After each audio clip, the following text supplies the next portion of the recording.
घनसट घनसट घनसट घनसट घनसट। आप लोग देख रहे हैं फास्ट कोचिंग सेंटर का एग्जाम घनसट वीडियो, वो भी गोधुली भाग 2 का प्रेम अयनी स्त्री राधिका पाठ का, जिसका लेखक है रस खान। तो देखिए, इस चैप्टर से जो भी एग्जाम हॉल में क्वेश्चन पूछा जाएगा ना, आप ऐसे आंख करते हुए और ऐसे मारेंगे। देखिए, सुनिएगा, सुने। अरे आप सुन क्या रहे हैं, कुछ और देख रहे हैं, ठीक है। देखना है कुछ और देख रहे हैं आप कुछ और, तो दिक्कत हो जाएगा। ध्यान से देखिए ना, छोटी सी वीडियो है लेकिन विश्वास दिलाते हैं एग्जाम हॉल में घनसट ही लेकर के जाएंगे। यह है आपका पाठ प्रेम अयनी श्री राधिका करिल के कुंजन ऊपर वारव। इस पाठ का लेखक कौन है? रस खान। अब कैसे याद रहेगा रस? अच्छा ये बताइए, भगवान श्री कृष्ण को रस किन में मिलता था? राधा जी में। तो ये देखिए ना, प्रेम अयनी श्री राधिका, राधा जी हैं, राधिका यानी राधिका का लेखक। ये देखिए, रस खान को राधिका वाला पाठ लिखे हैं। और रस खान किन के भक्त थे? तो भगवान श्री कृष्ण के भक्त थे। भगवान श्री कृष्ण के भक्त कौन थे? तो रस खान थे। रस खान पाठ कौन सा लिखे हैं? यही राधिका वाला, यानी प्रेम अयनी श्री राधिका वाला। इस तरीके से फोड़ना है। अब देखिए, रस खान जो है ना, इनसे संबंधित कुछ क्वेश्चन पूछा जाता है। जैसे रस खान का जन्म कब हुआ था? तो देखिए, ऐसे रस खान का जन्म जो है ना, बुकों में नहीं बतलाया गया है, ऐसे सही जानकारी इनके बारे में नहीं दिया गया है कि इसमें हुआ था। लेकिन इनकी एक रचना है जिसका नाम है प्रेम वाटिका। ये प्रेम वाटिका एक ग्रंथ है। इसके अनुसार पता चलता है ना कि 1610 ईस्वी में इनका जन्म हुआ था। तो आपसे पूछा जाएगा रस खान का जन्म कब हुआ था? तो 1610 ईस्वी टिक लगाकर कहना है। आइए देखिए, किस वंश में हुआ था? तो दिल्ली के पठान राजवंश में हुआ था। पूछा जाएगा ऑब्जेक्टिव में कि रस खान का जन्म किस वंश में हुआ था? तो दिल्ली के पठान राजवंश में। अब आपको एक चीज बतला दे कि ये ना रस खान जो थे, आपसे पूछा जाएगा कि इनका रचना काल कब था, यानी जो भी ये रचना किए किनके समय किए? तो जहांगीर के समय किए। जहांगीर जो थे ना, थोड़ा ध्यान से सुनिएगा, जहांगीर थे वो मुगल शासक थे। कहा जाता है ना कि दिल्ली पर, ये कहा रस खान दिल्ली के पठान वंश में क्या थे? जन्मे थे। तो मुगलों ने ना दिल्ली पे क्या किया? आक्रमण किया और ना पठान वंश के राजा को हरा दिया।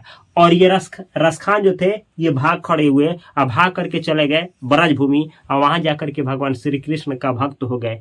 तो ये भगवान श्री कृष्ण के भक्त थे। कौन? रस खान। तो आपसे पूछा जाएगा कि रस खान का रचना काल कब था? तो जहांगीर के समय। आपसे पूछा जाएगा रस खान किन के भक्त हैं? तो श्री कृष्ण के। आपसे पूछा जाएगा कि रस खान ने भगवान श्री कृष्ण का जो लीला गान किया है किसमें किया है? तो याद रखिएगा, सवैया में किया है, सवैया में। आपसे पूछा जाएगा कि रस खान किसमें सिद्ध थे?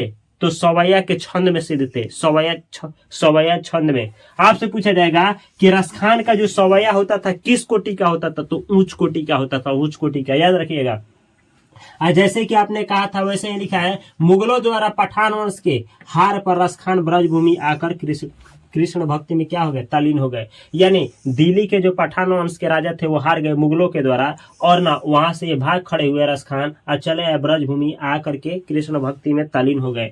और देखिए, ऐसा कहा जाता है 252 वैष्णव वन की एक वार्ता, ये पुस्तक है, इसमें लिखा गया है कि ना, इस पुस्तक से यह पता चलता है कि गोस्वामी विठलनाथ ने किनको? तो रस खान को पुष्टि मार्ग की शिक्षा दी थी। आपसे पूछा जाएगा कि रस खान किसकी दीक्षा लिए थे? तो पुष्टि मार्ग की। आपसे पूछा जाएगा रस खान को पुष्टि मार्ग का दीक्षा कौन दिए थे या शिक्षा कौन दिए थे? गोस्वामी विठलनाथ। आपसे पूछा जाएगा कि गोस्वामी विठलनाथ ने रस खान को पुष्टि मार्ग का शिक्षा दिए थे।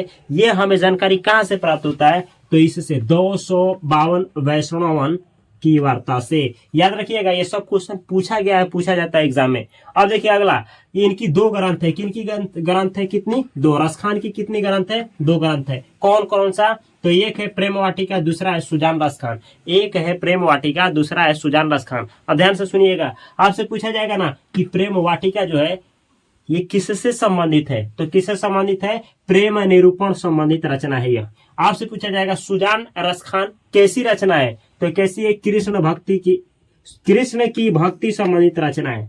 ऐसे पूछा जाएगा। ध्यान से सुनिए, प्रेम वाटिका के रचनाकार कौन है? रस खान। रस खान की कौन सी रचना है? प्रेम वाटिका। सुजान रस खान किन की रचना है? रस खान का। रस खान का कौन सा रचना है? सुजान रस खान। प्रेम वाटिका कैसी रचना है? प्रेम निरूपण संबंधित रचना। सुजान रस खान कैसी रचना है? कृष्ण की भक्ति संबंधित रचना। इस तरीके से क्वेश्चन पूछा जाता है। अब थोड़ा ध्यान से सुनिए ना, ऐसे ना तो ये मुसलमान थे, रसखान मुसलमान थे, लेकिन एक हिंदू जो थे इनका नाम था क्या चीज, भारतेंदु हरिश्चंद्र। इनको कहे थे, रसखान को एक बात बोले थे जो एग्जाम में आता है, कहे थे इन मुसलमान हरिजन पे कोटिन हिंदू वारिये, यानी यह एक मुसलमान जो है ना करोड़ों हिंदुओं पे भारी है। ये कौन बोले थे, भारतेंदु हरिश्चंद्र। तो एग्जाम हॉल में पूछा जाएगा कि भारतेंदु हरिश्चंद्र ने रसखान को क्या कहा था, तो ये याद रखिएगा क्या कहे थे, इन मुसलमान हरिजनन पे कोटिन हिंदू वारिये। या आपसे पूछा जाएगा कि रसखान को किसने इन मुसलमानन हरिजनन पे कोटिन हिंदू वारिये कहा था, तो देखिए भारतेंदु हरिश्चंद्र याद रखिएगा। और देखिए यहाँ लिखे है रसखान हिंदी के लोकप्रिय जातीय कवि हैं। आपसे पूछा जाएगा हिंदी के लोकप्रिय जातीय कवि कौन है, तो रसखान है, याद रखिएगा। अब देखिए तिहुपुर का अर्थ क्या होता है, तो तीनों लोग, तिहुपुर का अर्थ होता है तीनों लोग। आगे देखिए आपसे पूछा जाएगा रसखान ने प्रेम बरन चित्तचूर किन्हें कहा है, तो कृष्ण को। 2 क्वेश्चन है इसमें। आपसे कहा जाएगा रसखान ने प्रेम बरन किनको कहा है, तो याद रखिएगा कृष्ण को। या रसखान ने चित्तचूर किन्हें कहा है, तो कृष्ण को, याद रखिएगा क्योंकि आता है एग्जाम में। आपसे पूछा जाएगा प्रेम ऐनी श्री राधिका पाठ कहां से लिया गया है, कहां से उद्धृत है, कहां से संकलित है, रसखान रचनावली से, यानी यह पाठ जो है रसखान रचनावली से लिया गया है। आपसे पूछा जाएगा रसखान ने माली और मालिन किन्हें कहा है, तो देखिए माली कहे हैं कृष्ण को और मालिन कहे हैं राधिका को। तो माली कहे हैं कृष्ण को और मालिन कहे हैं राधिका को। चैप्टर के अंदर चलते हैं, केवल सुन लीजिए मुझसे और ना जाइएगा तो आप फोड़ करके आएंगे, विश्वास रखिए। चैप्टर के अंदर बतलाते हैं ना कि एक बार रसखान को राधा और राधिका से साक्षात क्या हो जाता है, दर्शन हो जाता है। दर्शन होने के बाद ये इतने प्यार में पागल हो जाते हैं, मतलब रसखान जो है भगवान श्री कृष्ण के प्यार में इतने पागल हो जाते हैं कि कहते हैं कि प्रेम का स्वरूपा राधिका है और प्रेम का स्वरूप राधा है, यानी सॉरी प्रेम का स्वरूपा राधिका है और प्रेम का स्वरूप भगवान श्री कृष्ण है। बोलते हैं कि बतलाते हैं ना कि भगवान श्री कृष्ण जो है उन्हीं को मेरी आंखें ढूंढ रही है, वो मेरे को क्या किए हैं, मेरे आंखों को चुरा लिए है, मेरे मन को अपने बस में कर लिए है। वो नंद किशोर है, वो चित्तचूर हैं। बोलते हैं कि अगर उनको हम क्या कर रहे हैं, एक बार देख ले, तो एक बार देखने के बाद मेरा सब कुछ उनका हो गया है। मैं अब कहीं का नहीं हूं, मैं अब कहीं का नहीं रहा, मेरे में अब कुछ नहीं बचा है, मैं केवल और केवल उन्हीं का हूं। ये बोलते हैं कि अगर उनका लाठी और वो कंबल मुझे मिल जाए जिससे वो गायों को चराते थे, तो इसके लिए मैं तीनों लोगों का त्याग कर दूंगा। ये बोलते हैं कि वो जहां गायों को चराते थे और वो तालाब और बाग बगीचा वो हमको मिल जाए, तो उसके लिए मैं करोड़ों महलों को छोड़ दूंगा। ऐसा बात बोलते हैं, कौन बोलते हैं, भगवान ऐसा कौन बोलते हैं, रसखान बोलते हैं। अब आपसे 2 क्वेश्चन पूछा जाएगा ना कि आपसे पूछा जाएगा कि लेखक ने चित्तचूर किन्हें कहा है और क्यों।